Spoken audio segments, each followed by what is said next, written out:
There are moments in life when you realize there's no going back. A single sentence, a single action, and suddenly, everything you thought was stable crumbles beneath you. For me, that moment was now. Eloise stood by the front door, suitcase in hand, her posture stiff, as if she had been preparing for this moment far longer than I had. Her coat was draped over her arm, her phone clutched tightly in her other hand. She wasn't crying. She wasn't hesitating. That's what hit me the hardest.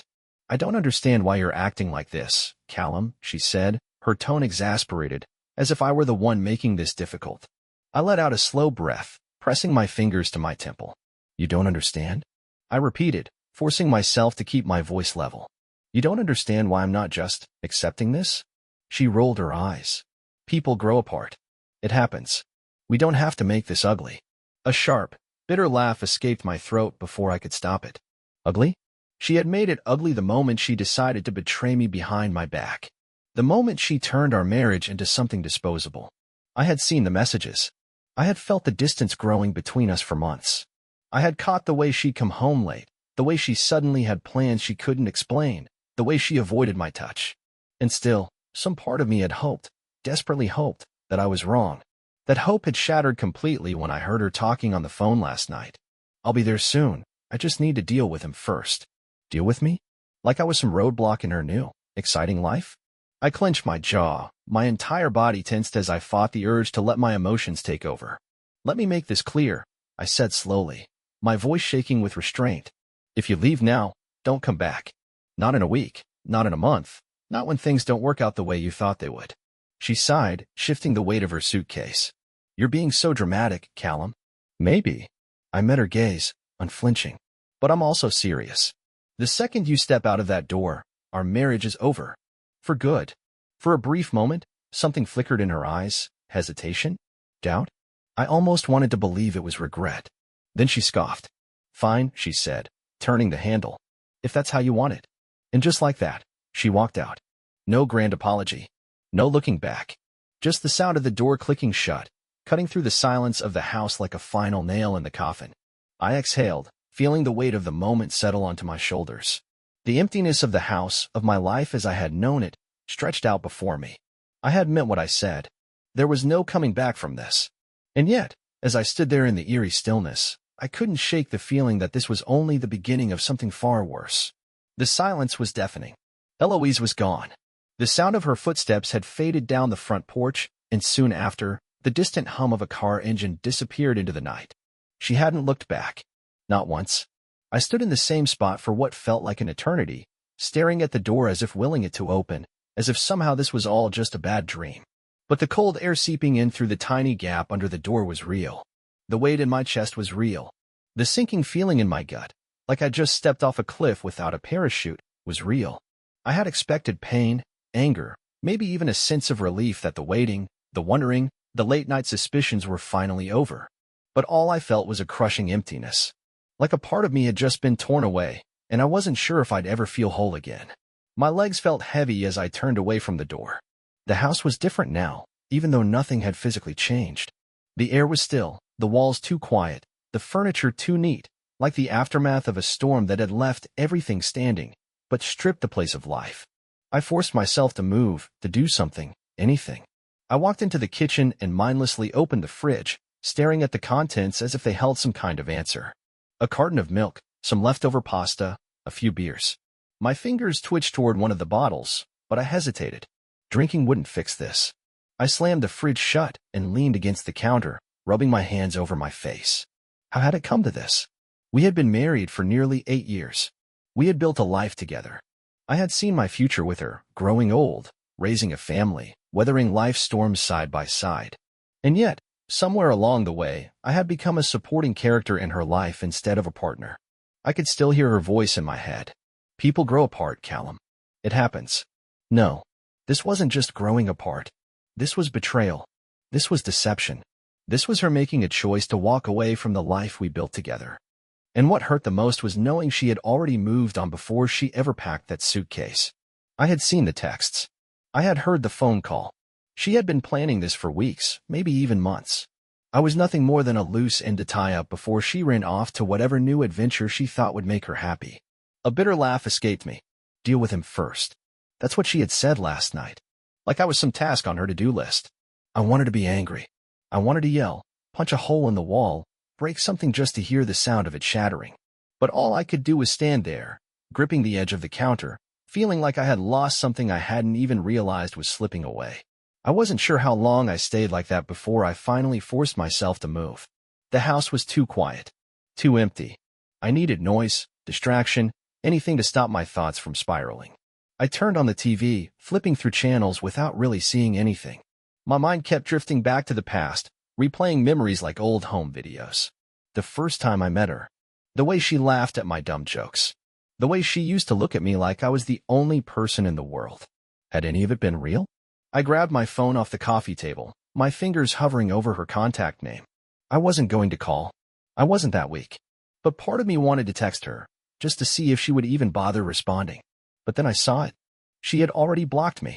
A cold, sharp pain cut through my chest. I hadn't expected that. I thought maybe there would be a conversation, an apology, something. But no. She had cut me off completely.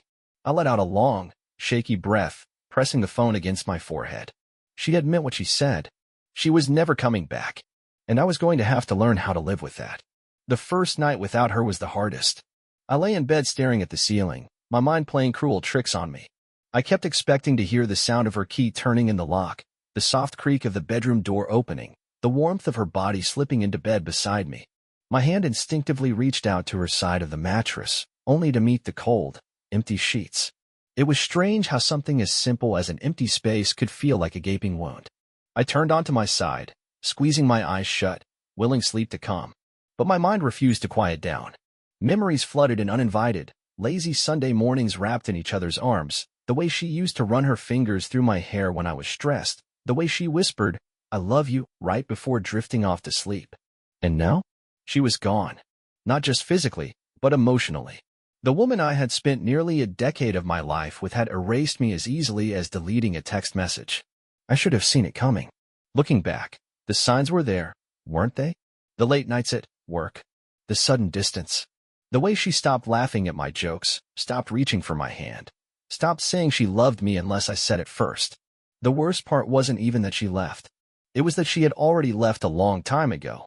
I finally fell asleep sometime before dawn, but when I woke up, reality came crashing back with brutal clarity. Eloise wasn't here.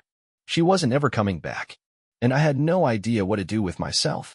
I forced myself to get out of bed, even though my body felt like it weighed 1,000 pounds. My first instinct was to check my phone, but I already knew there would be nothing. No missed calls. No texts. Just silence. My hands felt restless as I moved through the house, trying to ignore how empty it felt. It was like a crime scene. Every object a piece of evidence pointing to the life we once shared. Her coffee mug still sat in the sink. Her favorite blanket was draped over the couch. The scent of her perfume lingered in the air. She hadn't taken everything with her. That thought unsettled me. It made me wonder, was she planning to come back for the rest? Or had she left it behind because none of it mattered to her anymore? I made my way to the closet, my chest tightening as I slid the door open. Her clothes were still there. Not all of them, but enough. I reached out, running my fingers over one of her dresses, the fabric soft and familiar. Just yesterday, she had still been my wife. Just yesterday, this closet had held our life together. Now, it was just a reminder of what I had lost. My hand clenched into a fist, and before I knew what I was doing, I yanked the dress off the hanger and tossed it onto the floor. One after another, I pulled down everything that was hers, the weight of my emotions finally breaking through. By the time I was done, a pile of clothes lay scattered at my feet, like the remnants of a life I no longer recognized.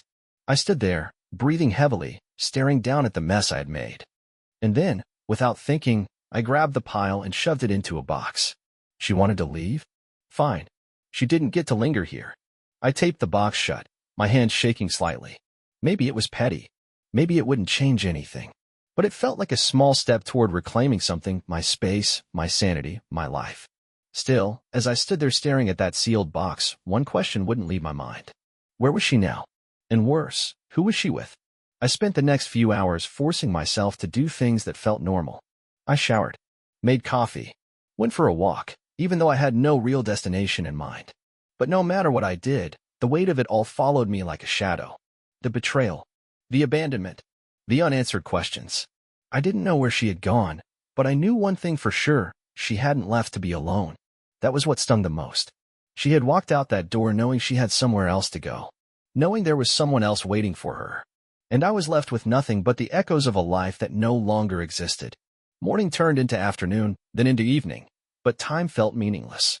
I moved through the house like a ghost, every room whispering reminders of a life that had been ripped out from under me. The silence wasn't just an absence of sound, it was the loudest thing I had ever heard. Eloise was gone. And yet, she wasn't. Her perfume still lingered on the couch where she used to curl up with a book. The faintest outline of her toothbrush remained on the bathroom sink, as if it hadn't quite accepted she was never coming back. Even my body still carried the memory of her, muscle memory expecting her to be there when I rolled over in bed, the instinct to reach for my phone to send her a text, only to remember she had blocked me. I needed to get out of this house. Staying here, surrounded by all the reminders of her absence, was suffocating. I threw on my jacket and grabbed my keys, my mind screaming for a distraction, an escape, anything but this crushing emptiness. But as I walked to my car, a nagging thought took root in my mind, refusing to let go. Where had she gone? I had spent all day trying to focus on moving forward, trying to convince myself that her choices didn't matter anymore, that I needed to let go. But the truth was, I couldn't. Not yet. Not when my mind kept playing that phone call over and over again. I'll be there soon. I just need to deal with him first. Deal with me. Like I was a minor inconvenience. Like I was something to be brushed aside so she could move on with her perfect new life. I gripped the steering wheel so tightly my knuckles turned white. My heart pounded in my chest as my mind jumped to the worst possible conclusions. Had it been going on for weeks? Months? Had she been sneaking around while kissing me goodbye every morning? Had she laughed about it with him, whispered in his ear about how pathetic I was for not seeing the truth? I didn't even know who he was. And suddenly, I needed to. I pulled out my phone, my fingers hovering over her contact name, even though I knew she had blocked me. Calling her wasn't an option. But there was another way. I opened up her social media. She had always been careful about what she posted, nothing obvious, nothing incriminating. But people make mistakes. They slip up. They get comfortable. And there it was. A tag from 3 nights ago. My stomach twisted into knots as I clicked the post. It was from a restaurant, one of those upscale places where reservations had to be made months in advance. Eloise had always wanted to go there, but we had never been able to justify the price. And yet, there she was, in the background of a group photo, laughing, a drink in hand, next to a man I didn't recognize. Something inside me turned ice cold. I zoomed in, studying him, his relaxed posture, the way he leaned toward her, the familiarity in his body language. I didn't know him, but she did, and I needed to find out who he was. I spent the next hour digging, following every digital breadcrumb I could find. It wasn't hard. Social media was a goldmine if you knew where to look. His name was Eric, a colleague. She had mentioned him in passing before, back when things between us had still felt real. Back when I still believed she was mine. He had a girlfriend. At least, he had pretended to. Scrolling through his photos, it was clear that something had shifted over the last few months. His posts had changed. Less of his supposed girlfriend. More of expensive outings, fancy cocktails. Eloise had started doing the same. Little things I hadn't noticed before now screamed at me with brutal clarity. Matching locations. Similar timestamps. Separate posts, but always from the same places, the same nights. It had been right in front of me the whole time. I clenched my jaw, my pulse roaring in my ears. My fingers hovered over the keyboard, tempted to send a message, to demand the truth. But I stopped myself. What would that accomplish? She had already chosen him. Nothing I said or did would change that. But one thing was clear, she had been lying to me for a long time.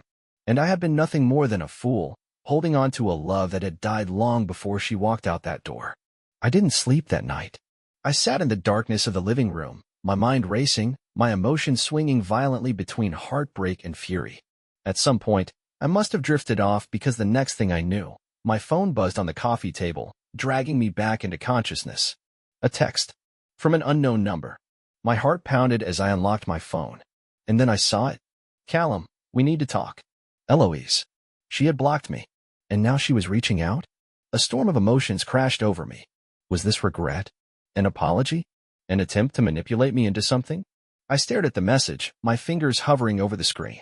Part of me wanted to ignore it, to let her feel the emptiness of the silence she had left behind. But another part of me, the part that still wasn't ready to let go, needed to know why she was suddenly reaching out. Taking a deep breath, I typed out a response. About what? The dots appeared immediately. She had been waiting.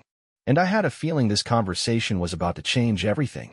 The 3 blinking dots on my screen felt like a countdown to something I wasn't sure I wanted to hear. My hands gripped the phone too tightly, my pulse hammering in my ears as I stared at the message from Eloise. Callum, we need to talk. She had blocked me. She had left without a second thought. And now, she wanted to talk? The dot stopped. A second later, another message appeared. It's not what you think.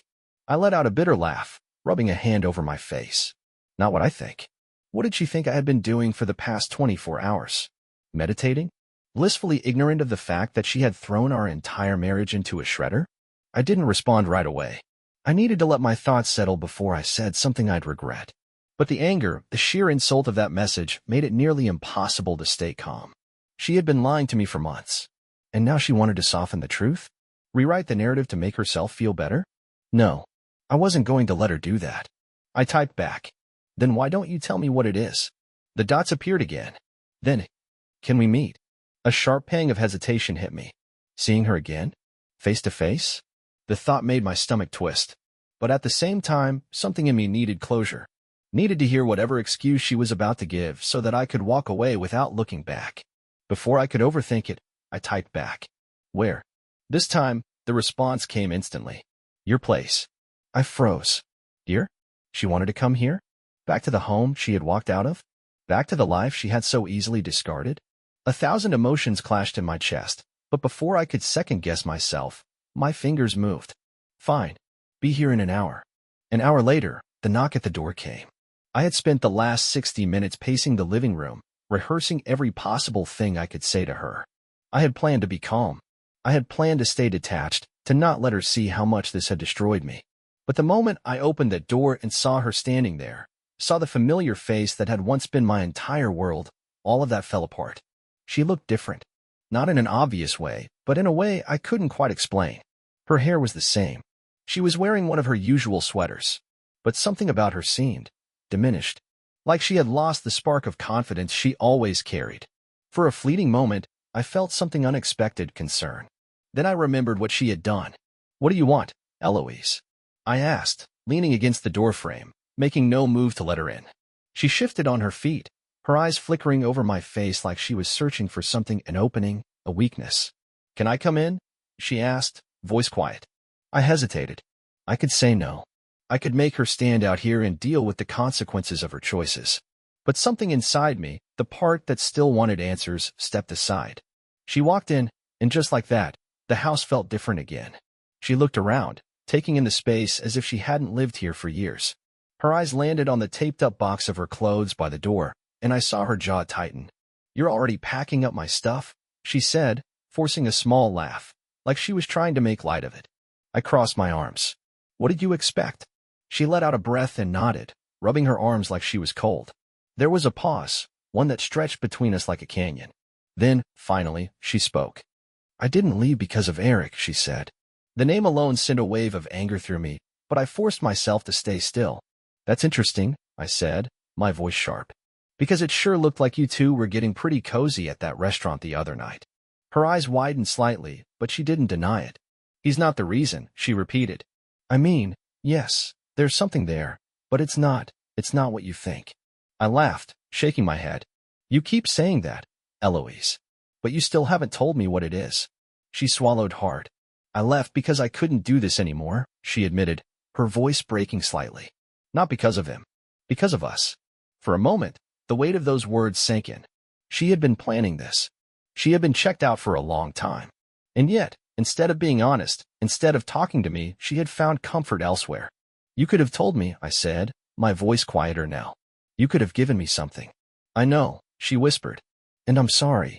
I let out a slow, shaky breath. I wanted to believe she meant that. That there was still some part of the woman I had loved inside her. But the damage was done.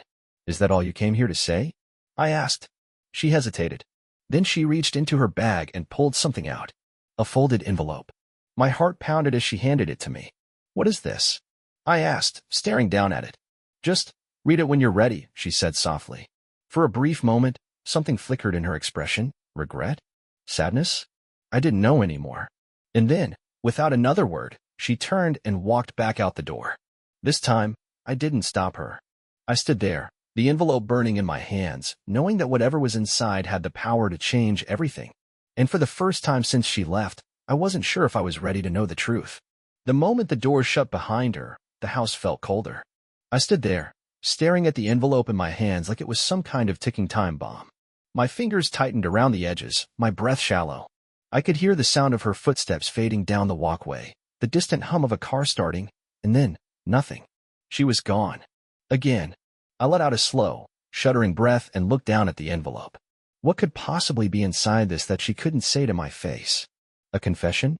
A last-minute attempt to rewrite the story of our failed marriage?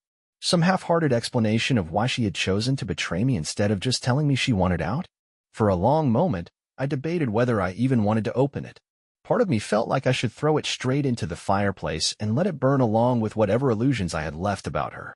But another part of me, the part that still needed closure, knew that if I didn't open it, I would spend the rest of my life wondering what it said. So I sat down on the couch, took a deep breath, and carefully tore the envelope open. Inside was a single, folded sheet of paper. I unfolded it with shaky hands and began to read. Callum, I don't know how to say this in person, and I know you deserve better than a letter.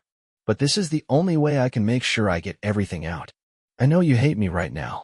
You probably always will. And I don't blame you. I never wanted to hurt you.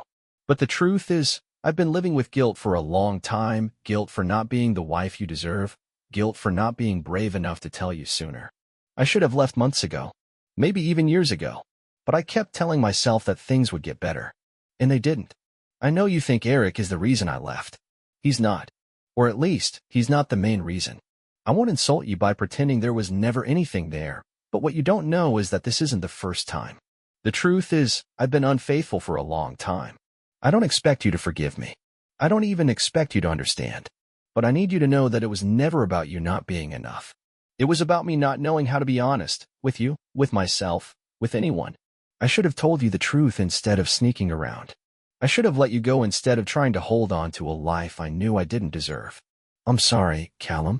For everything. For lying. For breaking you. For making you doubt the love we had. I don't expect you to believe it, but I did love you. Maybe not in the way I should have. But I did. I hope, one day, you find someone who will love you the way you deserve to be loved. Eloise. I read the letter once. Then again. And again. My hands were shaking by the time I set it down. My chest felt hollow, my stomach twisting into a knot so tight I thought I might be sick. This wasn't the first time. Those words rang in my head over and over like a sickening echo. I had spent months, years, trying to be a good husband. Trying to fix whatever was broken between us. Trying to make her happy. And the whole time, she had been lying to me. Not just with Eric. With others. How many? How long? Had anything about our life together been real? A wave of nausea rolled over me, and I shot up from the couch, pacing the living room as if movement would somehow stop the spiral happening in my mind. She had sat across from me at dinner, laughing at my jokes, pretending to be tired from work, all while she was with someone else. The betrayal was deeper than I had imagined. I had been living a lie. The house suddenly felt unbearable, like the walls were closing in on me. I needed air. I needed to get out. I grabbed my jacket and stormed out the front door, barely registering where I was going. I walked down the street, past neighbors' houses, past the coffee shop where we used to go on lazy Sunday mornings, past the park where we once talked about having kids. It was all a lie. My hands clenched into fists. I wasn't sad anymore. I was angry, not just at her, at myself, for being so blind, for trusting someone who had never truly been mine, for believing in a marriage that had been over long before she packed that suitcase. I kept walking until I reached the one place I knew I shouldn't go. The restaurant. The same one where I had seen her tagged with Eric. I didn't know what I was hoping to find. Maybe some proof that she had already moved on. Maybe just a reason to feel something other than this suffocating mix of rage and emptiness. I stood across the street, watching through the large glass windows. And then, I saw him. Eric. Sitting at the bar, laughing. Not with Eloise, but with another woman. He's already moved on too. Just like that, the last piece of my illusion shattered. I turned away, my chest burning with something I couldn't name. Eloise had walked out that door and never looked back. And now, it was my turn. I walked away from that restaurant and never looked back. The cold night air bit at my skin, but I welcomed it. I needed something real, something that reminded me I was still alive, that I wasn't just drifting through some nightmare I couldn't wake up from. Eloise had been gone for less than 48 hours, but it felt like I had aged years. I had spent so much time being consumed by her betrayal, trying to understand it, trying to make sense of the pieces she had left behind. But the truth was, there was nothing to understand. She had cheated. Repeatedly. She had made the choice to lie to me, to live a double life, to smile in my face while sneaking around behind my back. And now, she wanted to wrap it all up in a pretty little apology letter, as if that could erase everything she had done. It couldn't. Nothing could. I kept walking, my mind churning with thoughts I couldn't control. I had spent years loving someone who never truly loved me. That was the hardest part to accept. Had there ever been a moment when she was faithful? Had she ever looked at me and felt the same way I had felt about her? Or had I been nothing more than a placeholder, a convenient husband she could lean on until she found something better? A sharp pang hit my chest, but I forced myself to push through it. This pain, it wasn't going to control me anymore. I pulled out my phone, staring at her last message. It's not what you think. Lies. Everything she said was a lie. I deleted the conversation. Then, I did something I should have done the second she walked out that door. I blocked her number. Her voice, her excuses, her desperate attempts to rewrite history. I wouldn't let her invade my life anymore. She had made her choice. And now, I was making mine. The first day of the rest of my life. By the time I got home, something had shifted inside me. I had spent the past 2 days drowning in grief, in anger, in the overwhelming weight of what she had done to me. But as I stepped inside that house, as I looked around and saw it for what it really was, I realized something important. This wasn't her home anymore. This was mine. She didn't get to haunt these walls. She didn't get to linger in the spaces we once shared. If I was going to move on, I needed to reclaim my life. The first thing I did was grab the box of her clothes and march it straight to the front porch. I sent her a single text from a new number. Your stuff is on the porch. Pick it up by morning or it's going in the trash. I didn't wait for a response. I didn't care if she got mad or tried to guilt-trip me. This wasn't about her anymore. This was about me. I turned on music, my music, not the soft indie crap she always played, and started ripping apart every reminder of her. The framed wedding photos? Gone. Her books on the shelf? In a donation box. The perfume bottle she left in the bathroom? Straight down the drain. I didn't do it in a rage. I didn't scream or break things. I just let go.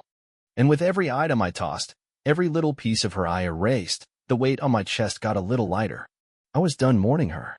I was done wasting another second of my life on a woman who had never deserved me in the first place. By the time I went to bed, for the first time in days, I felt free. Closure comes in unexpected ways. The next morning, I woke up to the sound of a car pulling into the driveway. I didn't get up. I didn't rush to the window to see if it was her. I already knew it was. I lay in bed, staring at the ceiling, waiting. A few minutes later, my phone buzzed. A text from an unknown number. I got my things. I guess this is really it. I stared at the message for a long moment. And then, without hesitation, I deleted it. No response. No goodbye. Eloise had ended our marriage long before she walked out that door. Now, I was finally ready to do the same. The morning she picked up her things, I expected to feel something, regret, sadness, maybe even a final pang of loss. But as I sat there, staring at the empty space where that box used to be, I felt nothing. No anger. No heartbreak. No longing for what could have been. For the first time in a long time, I felt at peace. Eloise was gone. And instead of feeling like I had lost something, I realized I had gained something. Freedom. I had spent so much time being trapped in the past, clinging to a love that had never been real, breaking myself apart trying to be enough for someone who was never truly mine. But now, I was free, rebuilding myself. The days that followed were different. The house, once a suffocating reminder of everything I had lost, slowly became mine again. I rearranged furniture, repainted walls, even replaced the old bed sheets she had picked out with ones that actually felt like me. I filled my time with things I had put off for years. I reconnected with friends I had drifted from, started running again, picked up books that had been gathering dust on my shelf. And little by little, I started to remember who I was before her. Before I spent my days walking on eggshells, before I measured my worth by someone else's approval. I laughed more. I slept better. I even caught myself smiling at nothing sometimes, just because life didn't feel so heavy anymore. I wasn't just surviving. I was living. A new chapter. A few weeks later, I found myself sitting at a coffee shop I had never been to before. The place had a warm, inviting feel far from the places Eloise used to drag me to, where everything felt cold and performative. I sipped my coffee, watching people go about their day. And then, something unexpected happened. A woman, about my age, with kind eyes and a quiet confidence, sat down at the table across from mine. She caught me looking, and instead of awkwardly glancing away, she smiled. It wasn't flirtatious. It wasn't forced. It was just real. And for the first time since Eloise walked out, I felt something stir inside me. Not pain. Not anger. Hope. I smiled back. Because for the first time in a long time, I wasn't looking backward anymore. I was ready to move forward. And something told me the best was yet to come.